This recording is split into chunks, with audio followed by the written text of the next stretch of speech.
안녕하세요. 올해로 결혼한 지 2년 차의 30대 여성입니다. 거짓말을 밥 먹듯 하는 시어머니한테 질려서 남편과 이혼했어요. 남편과는 같이 수험 생활을 하면서 알게 된 사이입니다. 저는 대학을 졸업하자마자 공무원 시험을 준비하기 위해 노량진에서 학원을 다니기 시작했는데 남편 또한 저와 같은 수험생 중 한 사람이었어요. 하지만 그때는 남편도 저도 목표한 바가 있었으니 어떻게 보면 공과 사를 확실히 구분하고 지냈습니다. 그냥 얼굴이 눈에 익으니 인사 정도만 주고받는 사이였죠. 하지만 제가 시험에 합격하고 남편이 제 연락처는 어떻게 알았는지 저한테 합격 축하한다며 문자를 보냈더라고요. 그리고 그 문자를 계기로 본격적으로 연애까지 하게 되었죠. 그런데 지금 생각해도 후회스러운 게 남편과 사귄 지 8개월 만에 제가 임신을 했어요. 결혼을 약속한 사이도 아니었고 그래서 매번 조심한다고 했는데 아무튼 저나 남편이나 본격적으로 사회생활을 시작한 지도 얼마 안 된 시점이었기에 임신 사실을 알았을 땐 마냥 기뻐 수만은 없었네요. 하지만 남편은 마치 임신을 미리 예상이라도 했던 사람처럼 임신 사실을 듣자마자 시댁에 인사를 드리러 가는 일부터 모든 걸 일사천리로 진행시키더라고요. 그리고 그때는 제가 심적으로 놀라고 지쳤던 탓에 그냥 대부분의 일들을 남편이 하자는 대로 따라갔던 것 같아요. 애시당초 이미 생긴 아이를 지운다는 건 아예 생각하지도 않았거든요. 그런데 번갯불에 콩거 먹듯 결혼 준비가 다 끝나갈 무렵에서야 시부모님이 오랫동안 이혼한 사이셨다는 걸 알게 되었습니다. 처음에 인사를 드리기 위해 찾아갔던 시댁은 남편이 여행 사이트에서 일주일 정도 빌린 아파트였고 원래 어머님은 반지하에 아버님은 아예 다른 지역에서 가정을 꾸리고 살고 계시다대요. 사이좋은 두 분의 모습도 전부 다 남편이 간곡히 부탁드려 만들어낸 이미지에 불과했습니다. 정말이지 제가 겪은 모든 게 어디 드라마에나 나올 법한 이야기였더라고요. 하지만 이 사실을 알았을 땐 결혼 자체를 무르고 싶은 생각도 들면서 한편으로는 하루가 다르게 불러오는 배와 가뜩이나 혼전 임신으로 결혼한다고 하여 친정부모님 가슴에 대못을 박았는데 이제 와서 파혼 소리를 어떻게 꺼내나 싶대요. 그리고 저는 그렇다 쳐도 저희 친정부모님의 얼굴에 먹칠을 하게 되는 것도 두려웠고 파혼을 해도 아이는 낳아야 하는데 그러면 싱글맘으로 살아야 하는데 정말이지 그 어떤 것도 도무지 엄두가 나지 않았죠. 무엇보다도 남편이 자기가 그렇게까지 하면서라도 저와 결혼을 하고 싶었던 건 저에 대한 사랑이 너무 커서 그런 거 아니었겠냐며 제발 자기를 이해해달라고 밤낮으로 전화와 문자로 비는 거예요. 그러니 제 입장에선 어떻게든 조금이라도 저한테 유리하게 좋은 쪽으로 생각하고 싶었던 것 같습니다. 그래서 더는 문제 삼지 않고 원래대로 결혼을 하게 된 거죠. 그런데 결혼을 하고 나니 시부모님이 이혼을 하셨다던가 가진 재산이 별로 없으시다던가 그런 건 문제도 아니더라고요. 더 큰 문제는 시어머니 그 자체였습니다. 결혼하고 가까이서 지내보니 한마디로 정말 인성에 문제가 많으신 분이셨거든요. 일단 없는 얘기까지 지어내시면서 제 험담을 하여 남편과 제 사이를 이간질하셨어요. 이해가 안 되는 게 어머님 입장에서 어머님 아들하고 며느리인 제가 싸우면 도대체 어떤 좋은 점이 있으시길래 그렇게 툭하면 저와 남편 사이에서 없는 말을 지어내시나 싶대요. 결혼하고 얼마 되지 않았을 때였습니다. 하루는 퇴근한 남편이 씩씩대며 집에 들어오더니 다짜고짜 저더러 어떻게 그럴 수 있냐는 거예요. 그래서 무슨 말이냐니까 이번 주 내내 어머님 전화를 제가 한 통도 안 받고 다 무시했다던데 그 말이 진짜냐고요. 황당하고 어이가 없었죠. 무시하긴 뭘 무시하냐고 전화가 온 적도 없다 했습니다. 그러자 남편이 어머님이 아침에 일하는 남편에게 전화해 서운해 죽겠다며 며느리가 전화도 안 받고 혼자 사는 시애미가 무슨 일이 있는지 없는지 관심도 없는 모양이라며 우시더라나요. 그래서 제가 제 핸드폰을 남편 코앞에 들이밀며 보라고 부재중 전화 목록도 보고 한번 뭐라도 있는지 내키는 만큼 샅샅이 뒤져보라고 했네요. 그랬더니 남편이 됐다면서 저더러 벌써 지운 건 아니고 하며 빈정거리는 게 아니겠어요? 그리고 그런 남편의 모습을 보니 절대로 이대로 그냥 넘어가면 안 되겠다 싶었습니다. 그래서 AS 센터 가서 점검받고 기지국이며 콜센터에 전화해서 다 확인해보고 대리점에도 가보고 그리고 당연히 모든 곳에서 하는 말은 한결같이 애초에 상대방 쪽에서 발신 자체를 안 한 거라고요. 그래서 며칠 뒤 그간 제 나름대로 조사한 걸 남편한테 쥐어줬어요. 그러니까 그제서야 남편이 좀 당황한 얼굴로 그러면 어머님이 뭘 착각하셨나 보다면서도 그새 또 저한테 하는 말이 너는 이렇게까지 시시비비를 가렸어야 했냐며 너가 먼저 했으면 되는 거 아니냐 하는데 저도 결혼 초에는 어머님한테 몇 번이나 먼저 연락을 드리곤 했었죠. 그런데 그럴 때마다 어머님이 저더러 당신을 감시라도 하는 거냐며 왜 이렇게 전화를 해대냐고 짜증을 내시기 일쑤셨거든요. 그러니 저도 사람인데 무슨 기분이 난다고 어머님한테 전화를 드리고 싶었겠어요? 그래서 그냥 오는 연락이나 받고 아니면 이따금씩 문자나 보내고 그러는 상황이었지요. 게다가 이뿐만이 아니었습니다. 처음엔 왜 시댁 외가 쪽 어른들이 저를 그렇게 가자미 눈을 하고 보시나 했는데 알고 보니 어머님이 시댁 외가 쪽에도 제 욕을 어지간히 해두셨더라고요.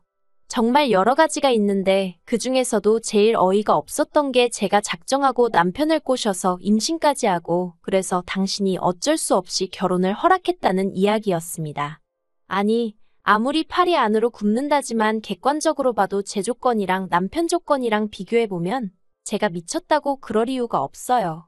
그저 제가 모든 걸 다 참고 남편과 결혼을 한 건 말 그대로 제가 임신을 했고 뱃속에 아이를 아빠 없는 아이로 만들고 싶지 않았을 뿐이지. 그런데 어머님은 당신 아들이 너무 잘나서 제가 노렸다는 식으로 당신 친지들한테 얘기를 하고 다니신데다가 친정이 좀 산다고 시어머니 알기를 우습게 알아서 예단도 아무것도 안 한 거라고 말씀하고 다니셨던 거죠. 그러니 그쪽 어른들 입장에서는 제가 얼마나 괘씸했겠어요? 그래서 오죽하면 제가 한 번은 다 모인 자리에 등기부등본을 들고 나갔습니다. 친정아버지 소유의 아파트에서 저희가 살고 있고 그래서 예단을 생략했던 거라는 설명을 하기 위해서요. 하지만 남편과 결정적으로 이혼을 결심하게 된 건 단지 저 정도의 이간질 때문만은 아니었습니다. 정말 저를 미치게 만든 건 어머님의 말도 안 되는 거짓말이었어요.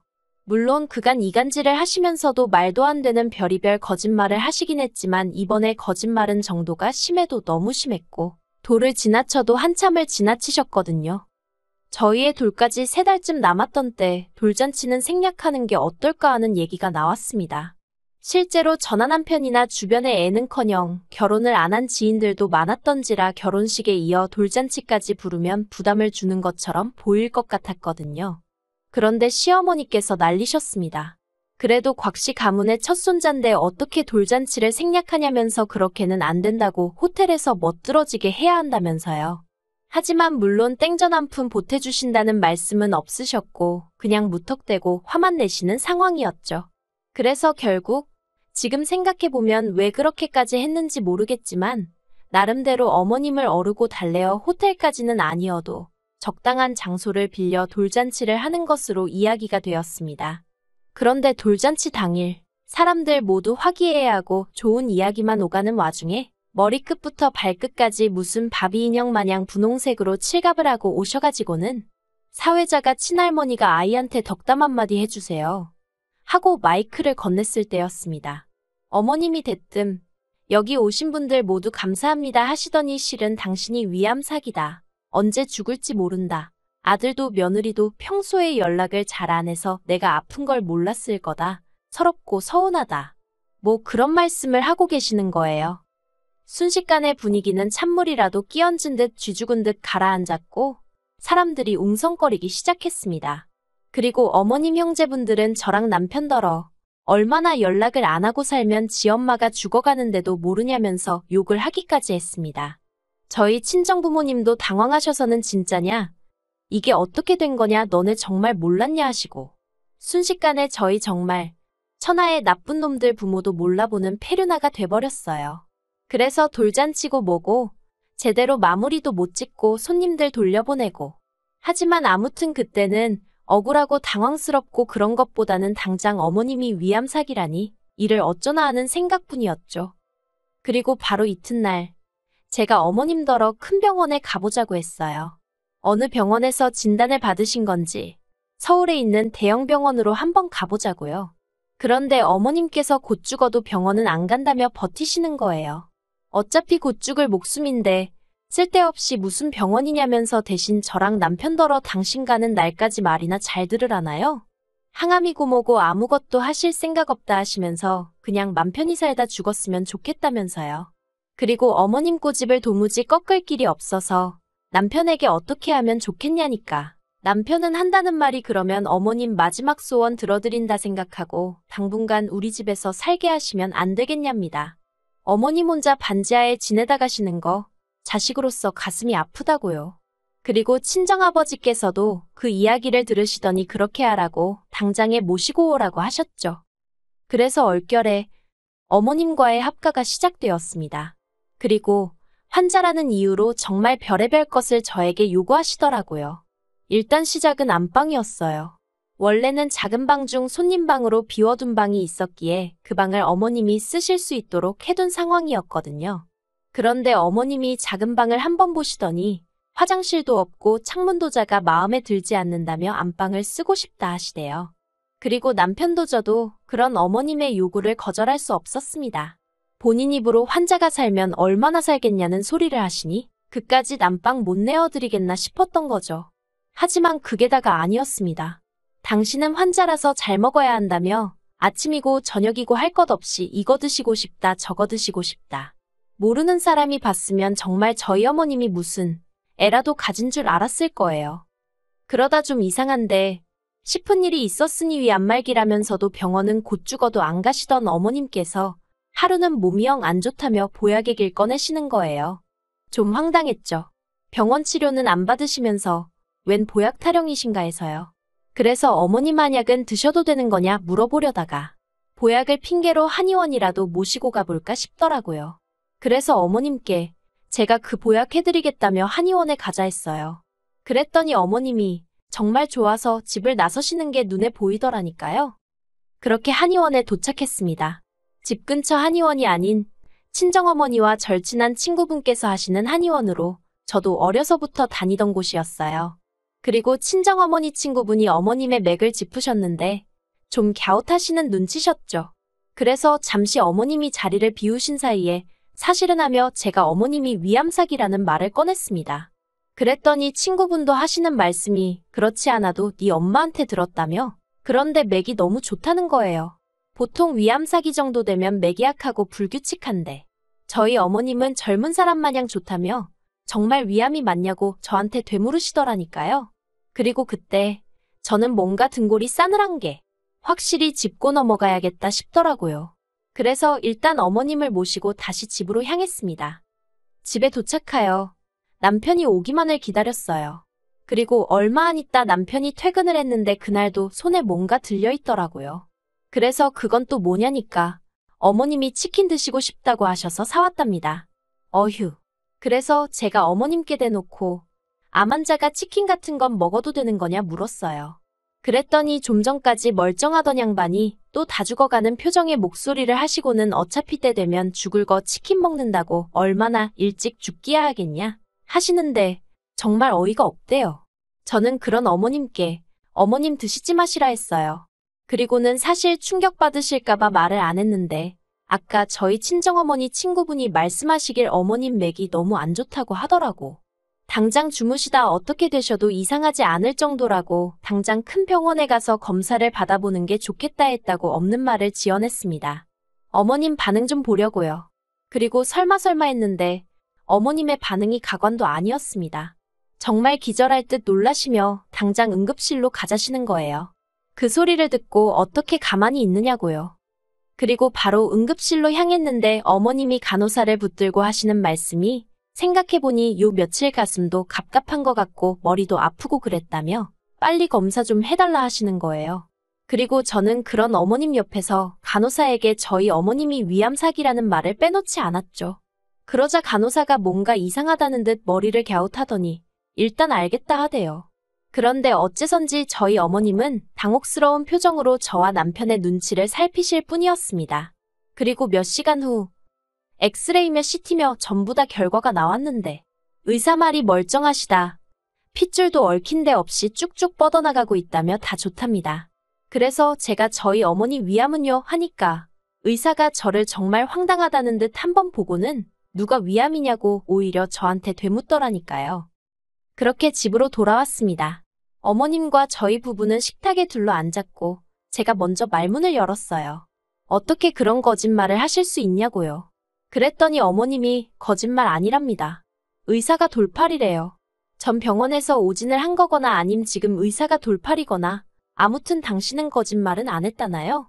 에휴, 차라리 속여서 미안하다 했으면 노인네의 주책이다 생각하고 저도 어떻게든 참아보려고 했을 수도 있는데 말이죠. 그래서 남편더러 어쨌든 어머님은 멀쩡하시다 하니 얼마나 다행이냐. 이제 다시 원래 사시던 대로 모셔다 드리라 했습니다. 암이라고 해서 같이 살기로 했던 건데 아니라 하니 같이는 못 산다고요. 그랬더니 어머님 하시는 말씀이 저더러 당신이 건강해서 유감이냐입니다. 그럴 리가요. 건강하셔서 유감이 아니라 거짓말을 하셨다는 게 유감이다 했네요.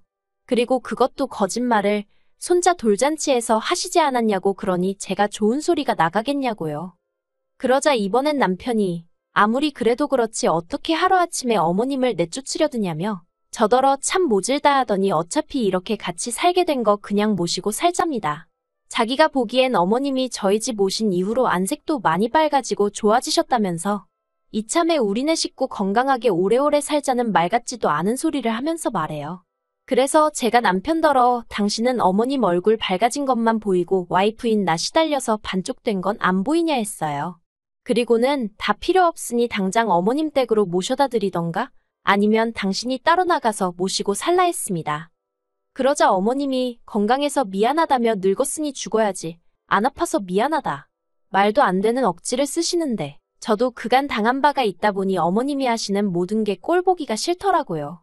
그래서 제가 어머님더러 그러게 정말 왜 그렇게 추하게 늙으시는 거냐고 한마디 해버렸어요.